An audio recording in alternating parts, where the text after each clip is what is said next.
get some perspective now from Barry Schwartz. He's Chief Investment Officer and Portfolio Manager at Baskin Wealth Management. Very nice to see you. Thanks for having me. So here in the middle of summer on a Monday, a little M&A news involving a Canadian bank. What was your reaction to them acquiring close to 50% of KeyCorp? I think it was kind of, That was the initial reaction. I didn't really, I guess we'll have to hear from Scotia management. I think they had a conference call at 9 o'clock to lay out the deal. They're not acquiring the bank. It's a 5-year standstill deal, so making an incremental acquisition with equity and buying more later.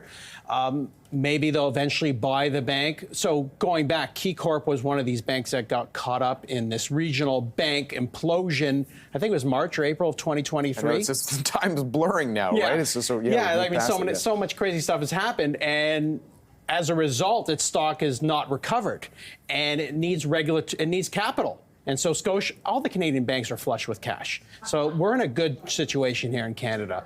And I think what it's telling you is the Canadian banks are not worried at all about an upcoming recession, right? Because why would you throw money at this U.S. bank where you're not even going to have a meaningful, well, yeah, it's a meaningful stake, but no real way of growing your internal earnings. But I think this is a new strategy, as you mentioned, for Scotia, no longer looking at Latin America, which ultimately probably didn't work out at the end. And where else are you going to get growth from?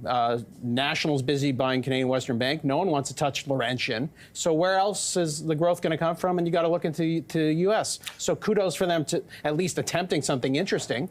What's as an investor, when you're trying to analyze when deals happen, whether or not as an investor it makes sense for you, because like we talked to you recently when National did the deal with Canadian Western Bank, and you've been a National shareholder, and you really saw some long-term benefits, I believe, from that transaction. What are the kinds of things that, as an investor, make you smile when you hear about deal news involving a bank? Well, obviously you want to see a clear strategy. You want to see something that's accretive to earnings that won't impact the balance sheet.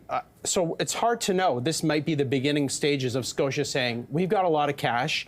There's a lot of troubled U.S. banks. This is a way for us and our shareholders to put that capital to work in a better place than, I don't know, paying out dividends or buying back stock. As a Scotia shareholder, I would have preferred them just announce a bigger share buyback. It's clear that their stock price is very undervalued at 9 times earnings. The market doesn't like Scotia, doesn't like CIBC, doesn't like BMO, loves Royal and National, and that's it. And so how do you get growth? Maybe this is the opportunity for them. But like I said, I would have preferred to see a share buyback and really say our stock is cheap. Why do we need to fool around buying cheaper stocks in the U.S.? How is it going to work out for us? What do you think are the other determining factors for bank stocks this year? I was doing some analysis last week about, some of the banks you talked about. Now their dividend yields look somewhat attractive because the stocks have underperformed. There's nobody saying there's going to be any real material change in the dividend strategy. But I guess in terms of what excites investors around the bank sector, what are some of the determining factors going Well, there's nothing that excites investors right now about Canadian banks, aside from Royal and National. If you look at their stock prices, they've gone nowhere.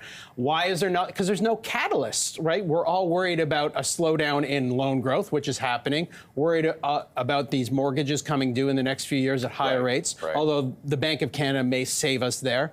So what else can we do? They're kind of stuck in neutral, in limbo. And the only positive thing we can say about the Canadian banks is the balance sheets are really good, really strong. They're printing money. I guess if you are happy getting a nice dividend here, given that interest rates are going down, given that bond yields are going down, it's not the dumbest place to put your money in. And, it's interesting, we were talking with Vince Signorella from Bloomberg before the break, and he brought up a question, so I'm going to pose it to you. He was sort of, as more of the trader thinking, he wonders if this is a bet almost against the Canadian dollar. If you can put some money to work in the United States at a time, to your point, where we're not quite sure where the economy goes and how far the Bank of Canada is going to go. Well, the Canadian dollar is near, a multi-year low at 72, 73 cents. One would presume that the Canadian bank is going to cut rates faster than the U.S. The U.S., last week, everyone was saying, Jeremy Siegel said emergency rate cuts. And then at the end of the week, you're like, oh, everything's fine. So it's ridiculous, the narratives that are happening. But it's clear that the U.S. economy performing much better than the Canadian economy. And so might as well throw your money like Scotia into the U.S. versus Canada. OK, well, speaking of that, there's